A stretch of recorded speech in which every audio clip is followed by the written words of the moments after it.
Donc je vais vous présenter mon petit bassin aquatique avec une filtration, autonome, alimentée par un panneau solaire. Donc l'idée c'était de faire un trou, mettre un EPDM et puis de l'eau, quelques plantes et puis quelques poissons, voilà. Donc on va voir ça, en détail, avec un petit diaporama. Ça c'est, le jardin, donc au fond à droite on voit, la zone, pergola, barbecue. Il se trouve que, c'était un coin que j'avais envie de réaménager. Alors le barbecue était fichu. Il avait pris un bon coup de chaud, donc j'ai décidé de l'éliminer. On voit la fissure là sur la cheminée. Il risquait de s'écrouler, donc je l'ai supprimé, supprimé le tas de bois, réduit le noisetier. L'idée c'est ça, c'est de creuser. Alors j'ai creusé jusqu'à un bon mètre de profondeur. Donc on voit la trace en rouge ici de l'ancien barbecue. Le jardin, du moins l'ancien jardin potager à droite. Donc j'ai mis la terre un peu partout autour.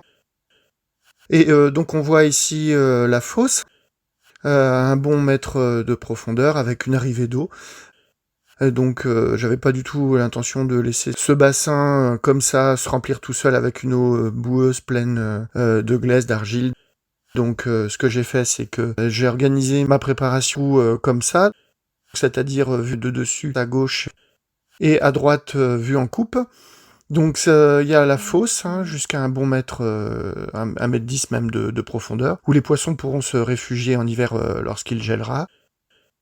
Ça, c'est un plateau de plantation pour mettre quelques plantes, et puis tout autour, du moins sur une bonne moitié autour, une zone pour planter. 1,10 m de profondeur pour la fosse, plutôt 80 cm pour le plateau. Après, une zone de circonférence assez peu profonde pour disposer des plantes. Après, j'ai décidé aussi de créer une zone de débordement. J'ai été aidé puisque le terrain était un petit peu en pente, donc là, c'est-à-dire que quand il pleut beaucoup, l'eau s'échappe vers l'extérieur, vers le fond du jardin. Et pour qu'elle reste bien, j'ai fait un bourrelet d'une dizaine de centimètres devant avec de la terre, ce qui m'a permis de cacher la bâche. Ici, on voit le trou. Alors, évidemment, ça, c'est pas la taille définitive du bassin. Ce trou, il correspond à la zone qui apparaît en rouge ici. C'est-à-dire que le bassin, je l'ai augmenté grâce au bourrelet et grâce à la zone de débordement. On va voir comment j'ai installé ça.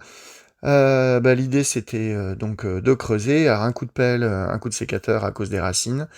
Là, on voit que, en quelques jours, pour pas dire quelques heures, l'arrivée d'eau, malheureusement du sous-sol a complètement rempli le trou, donc j'ai dû tout écoper avec un seau. Et j'ai mis un EPDM, une bâche caoutchouc que j'ai acheté à Jardiland, et j'ai décidé d'alimenter avec de l'eau du robinet. Pour bien caler la bâche en caoutchouc, j'ai mis des grosses pierres plates. Voilà, après j'ai installé le kit de filtration, et donc là on voit que c'est en test et ça fonctionne. Alors la filtration, c'est très facile à installer, on installe donc le bac de filtration chimique, qui est relié à une crépine par un tuyau de 50 qui est fourni, alimenté par un panneau solaire. Le tout, c'est de judicieusement disposer les tuyaux, les fils de connexion électrique entre le panneau solaire et la pompe. L'idée, c'est quand même de bien tester sa pompe, voir comment ça fonctionne. J'ai vu que le débit était vraiment très très bon, donc je me suis dit que tant qu'à profiter du débit, autant créer une pré-filtration, c'est-à-dire que le tuyau va pas aller directement dans le bac de filtration chimique, il va être tout simplement mis inséré dans une espèce de pré-filtre que j'ai fabriqué à partir d'une poubelle. Donc j'ai récupéré une poubelle, je l'ai disposée avec 2 parpaings en hauteur, et donc l'eau est envoyée en haut de la poubelle et traverse toute une hauteur, près d'1 mètre de hauteur de pozzolane, donc ça c'est très bon pour le développement des bonnes bactéries. Donc l'eau par gravité descend à travers la pozzolane. J'ai mis d'ailleurs un kit de démarrage de bactéries, passe dans le filtre chimique et retombe, donc on a un bon circuit d'eau. Et la pompe, on va voir qu'on perd un peu de débit, mais donc voilà, c'est quand même assez efficace, l'eau est vraiment limpide. Là on a le résultat après aménagement et semis. Donc on a une fosse en profondeur, un plateau et une zone un peu au pourtour. pour disposer les plantes, qui sont amovibles. Elles sont empaquetées dans des sachets de jute.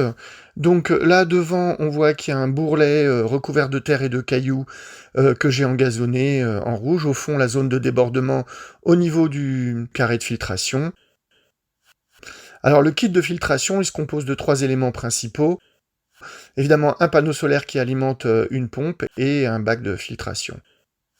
Ça, c'est la crépine qui est tout au fond de la fosse, pas complètement au fond, parce que bon, il y a des risques d'encrassement quand même à la longue, donc elle est un petit peu surélevée. Le panneau solaire, voilà, qui alimente la pompe électriquement, donc pas de prise électrique, pas de consommation électrique, je veux dire. Et le bac de filtration chimique à travers lequel l'eau passe. Donc en théorie, il y a un débit de 2500 litres heure sur ce modèle que j'ai trouvé sur solairpratique.com, 360 €. Mais en fait, si on regarde comment fonctionne la pompe en fonction de la hauteur à laquelle est envoyée l'eau, il y a un juste milieu. Alors évidemment, quand on ne filtre que avec le bac de filtration à 60 centimètres au-dessus de la crépine, bon bah évidemment on a un très très bon débit, 2000 litres à l'heure. Si on envoie l'eau trop haut, bah, on tombe à quelques centaines de litres à l'heure. Donc le juste milieu avec mon préfiltre, c'est parfait, c'est que je suis environ à 1,20 m et que voilà, donc je suis aux alentours de 1400-1500 litres heure, ce qui est très très bien. Et donc là on a le résultat quelques semaines plus tard, voilà, le gazon a germé, a poussé, les plantes ont été installées, les plantes dissimulent même carrément tout ce qui est bac de filtration. Esthétiquement, bon, moi ça me convient, voilà. Donc on a quelque chose d'autonome qui se remplit quand il pleut, qui déborde même quand il pleut, qui fait en fait la création d'un écosystème. À gauche le trou, après donc étape 1 et 2, étape 3 et 4. Voilà, avec le résultat fini. En fait, à gauche et à droite, c'est la même chose, à part que le gazon a germé. Alors, j'ai semé aussi tout un tas de plantes, tout un tas de plantes fleuries qui attirent les insectes. Voilà, donc c'est un petit peu joli, c'est un petit peu sympa. Quand il y a le bruit de l'eau qui coule, donc évidemment, j'ai mis quelques poissons. Qui se sont même déjà reproduits. Alors on verra ça dans de prochaines vidéos. Je vais vous faire une vidéo par saison. Voilà, des insectes. Donc là, on a le bord et puis là, la zone de débordement. La petite lampe solaire qui va bien, trouvée sur Amazon. Voilà, une paire de lampes pour moins de 40 €. Pareil, solaire, imitation petite bougie. Donc voilà les 4 étapes principales. Donc je suis assez content, ça fonctionne, ça ne se salit pas, il n'y a pas d'algues vertes. On voit même la crépine par transparence, enfin l'eau est carrément limpide même avec la filtration, c'est amplement suffisant. Les poissons sont très bien, je les nourris une fois par semaine, voilà.